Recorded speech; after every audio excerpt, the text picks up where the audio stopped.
خواب کی شرعی حیثیت کیا ہوتی ہے، اور اگر کوئی برا خواب دیکھا جائے تو کیا وہ بتایا جائے یا اس کی تعبیر پوچھی جائے یا بس اگنور کر دیا جائے، یا جو ایک حدیث پاک کا مفہوم ہے میں آپ سے وضاحت چاہوں گا۔ میں نے مفہوم سنا ہے کہ اگر کوئی برا خواب آئے تو آپ کروٹ بدل کے تو کر دیں تو وہ آپ کو افیکٹ نہیں کرے گا، اس بارے میں تھوڑا سا بتا دیں۔ دیکھیں بخاری مسلم دونوں میں حدیث ہے، نبی صلی اللہ علیہ وآلہ وسلم نے فرمایا کہ خواب یا تو اللہ کی طرف سے ہوتا ہے یا شیطان کی طرف سے، اور ساتھ ابن سیرین تابعی کا قول بھی امام بخاری امام مسلم نے نقل کیا ہے کہ یا نفس کی طرف سے، نفس والا بھی آلموسٹ آپ سمجھ لیں ایک بیماری کی کیٹیگری میں فال کرتا ہے، ٹھیک ہے۔ تو جب کوئی اچھا خواب دیکھو تو اللہ کا شکر ادا کرو، اور اگر کوئی برا خواب دیکھو تو بائیں طرف 3 دفعہ تھوک دو، یعنی وہ پریکٹیکلی تھوکنا نہیں ہے، بس کہ ٹھیک ہے۔ اور نبی الاسلام کے الفاظ ہیں بخاری مسلم میں کہ اس کا ذکر بھی پھر کسی سے نہ کرو، ٹھیک ہے، یعنی کوئی برا خواب دیکھے آپ نے کسی کی طرف سے تو اس کی طرف سے صدقہ اور خیرات کرنا، ٹھیک، تو مرا ہوا شخص ہے اس کے لیے دعا مغفرت کرتے ہیں، ٹھیک، اس کی طرف سے میت کی طرف سے صدقہ کرنا ہے، یہ آپ کا ایٹیٹیوڈ ہونا چاہیے۔ باقی خوابوں کے اوپر کوئی نہ تو دین ثابت ہوتا ہے نہ کوئی ڈیفینیٹلی بتا سکتا ہے۔ بخاری مسلم دونوں میں حدیث ہے کہ میری وفات کے بعد اب غیب کی خبروں میں صرف مبشرات باقی۔ صحابہ نے پوچھا مبشرات کیا ہے تو فرمایا خواب، لیکن خواب کی چونکہ 3 قسمیں ہیں، اب یہ کون ڈیفائن کرے گا یہ اللہ کی طرف سے ہے، شیطان کی طرف سے ہے یا نفس کی طرف سے؟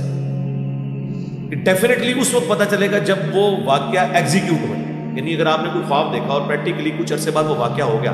پھر آپ کہیں گے کہ ہاں وہ خواب جو تھا وہ اللہ کی طرف سے اشارہ تھا۔ لیکن اگر وہ خواب ایگزیکیوٹ ہی نہیں ہوا، جس میں ڈاکٹر طاہر القادری صاحب نے بڑے خواب دیکھے لیکن آج وہ سیاست بھی چھوڑ چکے ہیں، تو وہ پریکٹیکلی ایگزیکیوٹ نہیں ہوئے، تو ظاہر ہے کہ وہ اللہ کی طرف سے نہیں تھے۔ یہاں پہ تو نبی الاسلام کے حوالے سے لوگوں نے جھوٹ مشہور کر دیے میں،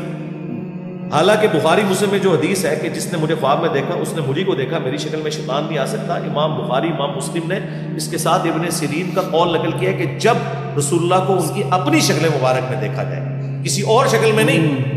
یعنی اگر شیطان کلین شیو کسی بندے کو نظر آتا ہے اور کہتا ہے میں تمہارا نبی ہوں، کئی لوگوں نے ہمیں ڈرتے ڈرتے بتایا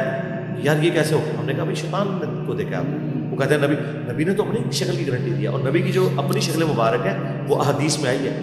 سفید داڑھی میں کئی لوگ ہیں ہم نے سفید داڑھی میں دیکھے، نبی علیہ السلام کی داڑھی سفید نہیں ہوئی، بخاری مسلم میں حدیث ہے وفات تک آپ کے سر اور داڑھی کے ملا کے انس بن مالک کہتے ہیں صرف 20 بال سفید تھے جو نظر بھی نہیں آتے تھے، چند بال کن پٹی پہ اور یہاں پہ، 20 سے زیادہ تو میرے بال سفید ہیں،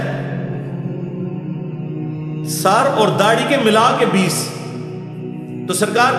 میری داڑھی جو ہے نا اتنی کالی نہیں ہے اس وقت جو نبی علیہ السلام کی وفات تک تھی، یہ آپ کا معجزہ تھا۔ کالی داڑھی جو ہے خوبصورتی کی علامت ہے، نبی علیہ السلام کی داڑھی سفید تھی، سر کے بال بھی آپ کے کالے رہے 61 ایئرس کی ایج تک، 61 سولر ایئرس کے پوائنٹ آف ویو سے اور لیونرس کے اعتبار سے 63 ایئرس،